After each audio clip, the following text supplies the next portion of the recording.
Welcome to September and the Trading Lounge and the Day Ahead Report, and here we're looking at the S&P 500 on a 1 hour chart. While the price is above the 1400 here, same old story. We have to consider the pattern here since the 21st of August as corrective, and we are still expecting a wave 5 and a push to the upside through here. So this little move here, this can also be counted as a triangle pattern through here. So this would be the C, the D, the E, and then we move up from there. But I'll just leave it there for the time being. And in terms of trading, and also analysis as well for any other market that follows the S&P 500, if the 1410 finds support, then that would be a positive bias and also a trade to the long side at that stage. So we'd be looking to make new highs above this level here. If wrong, well, quite simply, long off the 1410. If the price moves back down through the 1400 here, well, then we can take a bearish view in that, because our picture for the larger trend to the upside, just using the Dow Jones on a daily chart here, is that we are looking for a top in here, but we just feel that this particular pattern here is corrective, and until the 13,000 becomes the resistance, the tested resistance, or rejecting that price level there, well, we can't really call in a top, because in terms of trading, we always have to find the closest, largest number and be on the right side of that after the retest. So this pattern here is also corrective as well. We know that this pattern up here is corrective.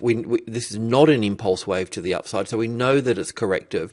We know B waves can take out the top of the wave 5 here as an orthodox top, or an expanded flat even. But we just got to work with the price, and that's what we're doing. So even in this particular case here, it's the same. We have this little corrective pattern here, so we're really leaning to the corrective side. We thought this may have been up for 1 and back for 2, but it folded down, so we've got to look at a larger correction.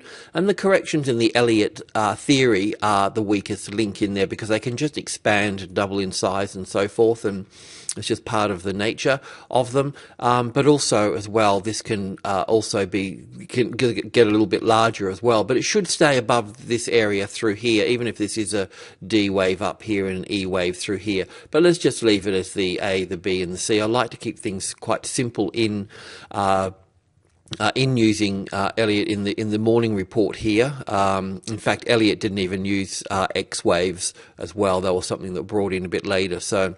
But yeah, just keeping it simple. While it's above the 13,000, then the bias is supported in this market, and that's that. So the European markets are slightly different in terms that the DAX is actually following the US markets here. So we've got that nice, we've got that 1, 2, 3, 4, 5 down here. You've got an impulse wave here and a corrective wave here. So it can be seen as down for 1 and back for 2, and down for 1 and back for 2, and move further down. But we'll look at it as an A and a B and a C wave through here. Or in fact, it should really be a triangle, because this move down through here is in 3 waves. I haven't checked the cash market here, but it wouldn't be too much different. So this being 3 waves down here would make this a 3-wave structure here, being an A, B, C, D, and E coming in here, and then moving up here. So look, really, if the price finds support on the 7,000, well, then we can go along from that point. If the price takes out the low here of 6.9, well, then it's short from that side. You can work the sub-levels within here as well. So with the sub-levels here, you can see that this is what we're kind of looking for here. So it's got resistance at the 72, the orange line through here, and subgroup 2 there. So you wouldn't go long until you had that there. But, another testing down through here, and then support back on the midpoint here, the 50, then you could see a way of getting higher from that point. So a little bit early to go long just yet. Let it settle after this, after the Jackson Hole report, which is not quite finished just yet. But, Ben is saying that they will step in and put more money into the system, so to speak. I think that they only can print money. The real money in the whole system, because of leverage, is only 1% real cash and coins in the actual system. So all the rest of it is just numbers growing exponentially all the time. So, but anyway, just give this a little bit more time through here. FTSE's in a different pattern. It's more like the Australian dollar, as you can see here. And there is a strong relationship between the UK and Australia for trade and so forth. Always been like that. In fact, the FTSE and the SPY, they're like brother and sister, and they move the same internal nature and same reoccurring patterns within them, except the FTSE is 10 times bigger in terms of volume. But one of the important things here that I pointed out this morning is that this is a 772 number here. So 772 and 272, they're really strong numbers, and the SPY is not quite testing the 4272 or the Australian dollar at the 10272, but they are strong supports for the Australian market there. But in this case here, we've got it as resistance, and it's had a retest of resistance. So it's really showing that there's some serious supply in this area through here. So we would just expect small rallies within this space here before we see more downside there, even though the other markets, the US markets and the DAX, can move higher. So there is a divergence between those markets there.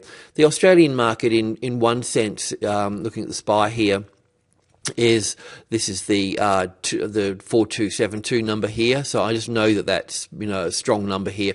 Look, this is really just clawing its way across the 4300 here, which is a minor degree, and it's also minor. It's the top of minor group 1, 40, 100, 4200, and 4300. So look, it can do a lot more corrective pattern through here as well. And the mining sector's dragging it down, the banking sector's lifting it up. The banking sector, when we look at the banking sector and ANZ and WBC and so forth, I can see that there's another week to the upside there, maybe more, but got another sort of push to the upside. So the banks haven't rolled over yet or correcting their large trend that they've had to the upside. This is the banking sector here. So you can see that this long trend that they have here, I haven't counted all the waves up there, but I just know that there's a beginning, there's a middle, which is the strong part, and then there's the end. And the end is very much like the beginning here, where you start getting these overlapping wave structures. Well, they're not really, they are overlapping, but they're building. It'll be up for 1, back for 2, up for 1, back for 2, 3, 4, and 5.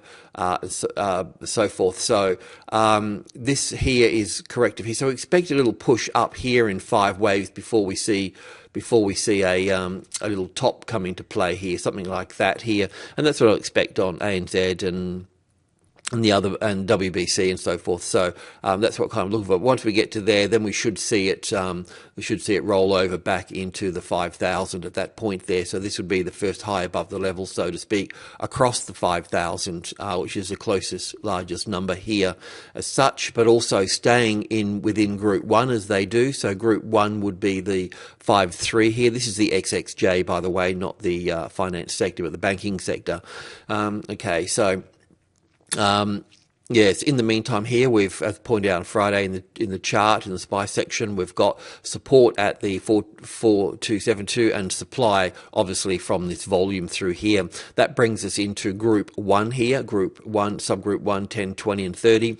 If support is found on top of subgroup 1, then we can straight away look at the midpoint here, but the midpoint's full of resistance here at this particular case, so we would see it hit that, then drop back and retest the 30 and start working in between those two levels there. If it cannot find support up through here, then we'll see it have more of a correction through this area through here. But it really needs to stay above the 4320, which is the pivot within Group 1 here. So that would be an important point to work out through here. So it can play out through here. Yeah, just wait for the open and look at New Zealand and the Australian dollar open earlier in the piece and take it from there. But yeah, with the S&P 500, we would be looking for more upside, so we would be looking for more upside here as well.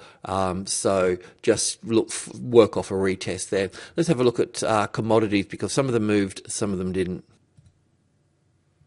Starting with gold here, and the fourth wave that we were looking for came into play here. I thought, as yesterday, I thought it might have been through here, but there we go. So the fifth wave has moved up, and yeah, that should peter out very shortly. If it was going to push up in some sort of extension, we'd have to look up to the 1720 through here, but obviously there's a beginning and middle and end in each trend, and same within this little one here. So we're going to see this retest back into the subgroup 2 area here, the 1672 or the 80 through here, some type of correction in here. Will we see another push up there? Maybe, but the euro would be finishing its push to the upside as well.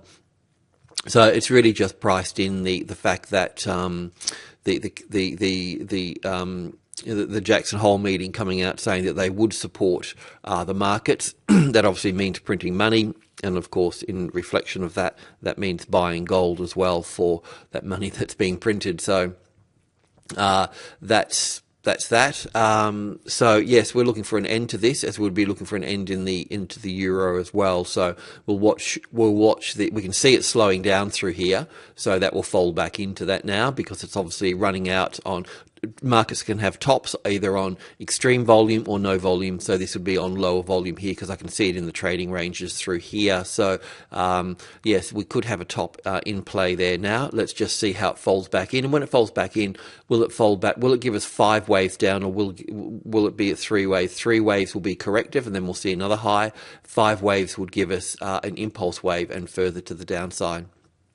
The silver's doing the same thing as well. We're talking about silver having its fourth wave back into the 30 here yesterday and so forth for quite some time actually, and that fifth wave is unfolding there. I haven't pulled apart this here, but it should sort of peter out into at least $32 here, so to speak. The copper market hasn't moved as the gold market, base metals, and in fact US BHP hasn't moved as well through here as well. There's a daily chart here. You can see that it's fallen out of bed here, and it's on the 65 here. So 65 is the medium level through here, and we'd be viewing this particular pattern here as a corrective wave here. So let's just see how that goes, but expect a corrective pattern through here at the 65 here, and that reason I'm pointing that out is that means that the reflection here at the 345 will be doing the same thing as well here. In the larger picture here, we were looking at a triangle. We've had the rollover month here, so I haven't really updated everything. So in terms of this pattern through here being a triangle pattern, so we were looking at this being an ABC for the A wave, the B wave, the C wave, and this would be the D wave here. And I'm thinking the D wave may be finished, but it just doesn't look completed enough. It should be more of it down here, and then a D, and then an E, a D and an E, and then down through here. So this really hasn't pulled down as much. I know that there's support lines through there as well, so it's finding that situation there, plus the 340 as well through here as well, as support through here. So, but we do have this as a corrective pattern through here. So in looking down through here now, you can see that we've got the 340 here. That's what we're talking about. We need to be on the other side of that. Between the 340 and the 350, obviously the 345 is going to be important. 5 is the second strongest number. So we're just seeing that play out through there. But we are viewing this as this whole thing here as a corrective pattern. I just don't know if the E wave here is completed, or even large enough. You expect it to come down to the 335, so to speak. Let's just see how it sits. It's going to be having some sort of corrective supporting pattern on the 45 here. So there'll be no support from the Chinese market in this. It's still heading to the downside, the Shenzhen and the Shanghai market. So I don't know where the support will sort of come from here. There's manufacturing figures coming out today for the on Saturday morning for the Chinese market, and also some of the European markets this week as well. But it will be the retail figures across most countries this coming week, and also why I remember the RBA rate coming out on Tuesday as well. So we might see a bit of a run up in that there. The oil market, oil follows stock, and that's what we're sort of seeing through here. And once again, the market did move through the 95 here, but the breakout is important, but the retest is more important, and the retest didn't fail, so we don't have a short trade set up to the downside there. And in fact, what we mentioned, if the 95 finds support, well, then we need to go along from that point. I have been looking at this, for quite some time as a third and a fourth wave through here, the same as the S&P 500. So we should see another little top coming into play here if that's going to be the case. It doesn't have to, but let's just see how we go. So support on 96.50 will obviously create the next level at 97.72 there. You can see here, or the 98, depending on what you're doing. For intraday trading, you'd work to the 72. Longer term trading, you would sort of work to the 98 there. So we are retesting 100 in the bigger picture, but breaking that down here, we know that 90 after the 100, the 95 is 90, then 95, then 98, then 96.50. So support on the 96.50 is important, because then we'll see a retest of these old highs and possibly new highs as well, depending if the S&P 500 stays above the 1400 and has its 5 waves to the upside. Okay, let's have a look at the dollar, US dollar, and the euro as well. Okay, starting with the US dollar index here, we were looking at this pattern through here, and we were considering a move to the upside from here, but it just didn't manage to get high enough, and obviously from the meetings here, it's pushed it to the downside. Shane Rutherford sent in a chart and got that right there, so congratulations to Shane on working out this corrective pattern through here. That's obviously moved to the downside here, so what we're looking for now, we have to count this as an A and a B and a C wave to here. And then we're looking at 5 waves down. So the 5 waves down would be 1, 2, 3, 4, and 5, or that the 5th wave can already be in play through there. Now the opposite would be for the euro as well. This is also cutting through on a weekly trend line through here in the much larger picture as well. So there is support through this this area through here. And if we look at the euro in the upside here, we were looking for the wave 4 here, and the wave 4 normally pulls back to the wave 4 of 1 lesser degree, which is up here. So there can be more coming in through up here, but it's close enough. You can see that in the daily bar here, it got sold off there. So, and we're looking for a little, well, basically, if I just unfold this a little bit larger here, such, we were looking for an A, B, C to the upside there, and that's the A, the B, and the C for the A wave, the B wave to here, and the C wave to the upside here in 5 waves. So we could have it in play there. We'll just drill in here now and have a bit of a look at that. But we are looking for a top in the 126.50 to roll really up to the 128, but the 127.20 would be about right. But we could have the top in play there now by looking at the US dollar through there. So this would be the wave count through here, so it'd be up for 1 and back for 2, then little 5 waves up here for wave 3, the A, the B, and the C for wave 4, and then the wave 5 up here. So all it really needs to do is make a high above this one here to confirm that there. So that bit of spiking there makes it a bit difficult to read, and also too, a lot of traders will be closing their books at the end of the month, so it's quite a big thing in Europe to do that. So that's closing out trades on that date, so that's a big thing as well. So we really could have that in there, but let's just give it a little bit more time in this area through here to figure it out. This is just a smaller view of it here, and it's just, that's not really giving us much either. I mean, we can see the sort of the 1, 2. So what I'm thinking is that this is a 3rd, 4th down through here, and we've got a 5th to come to the upside there. So just looking at this a bit closer in here while we're here. That also can be the top of the third there. This is a 5-minute chart. So we've got the 1, the 2, we've got the third wave up, the fourth wave to here, the fifth wave to this. So it can be a top into play here. This does look corrective here in an ABC pattern through here. So what we could say is like, while it's above the subgroup, while it's in subgroup 2 and above the 72 here, the 125.72, then it's positive. So, once if it stays like that, then you go long from this point, get out at the 126. If the 126 finds support, then we'll be trading up to the 126.50 above this high through here.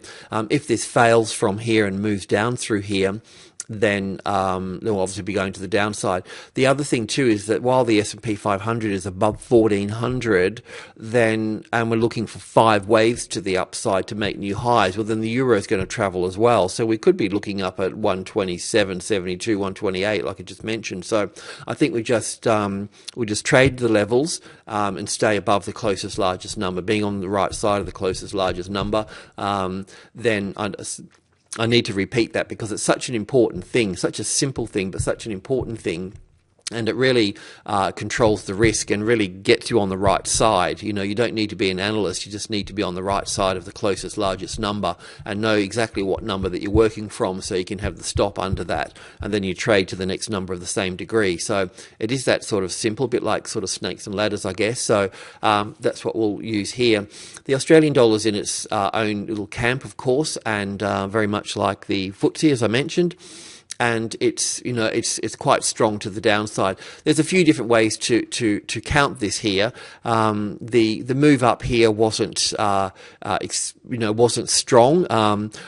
First of all, I expect a bounce to come off the 103 because it's the top of group 1, 102, 101, 102 and 103. So it's quite natural to do that. We know that the supply level's in this first little bunch here and then in this little bunch here. So how far it rallies is another point. The trend is clearly down in a third wave down. We could already have the little A, B and C into here. This little spike makes it a little bit difficult through here. Otherwise that would be the A, the B and the C into here. But what I prefer to do is first of all point out that the 103 is the main number here. Then below that is subgroup 2 and above that is subgroup 1. So if the market finds support on top of subgroup 1, the 103.30, scalpers can look at the 103.33 because that would be a micro level within the subgroup 1 area there. So support on that would see you to the upside, even though that we're getting through the first block of supply here of sellers and the second block would be up here. So there would be plenty of resistance coming up into this area up through here.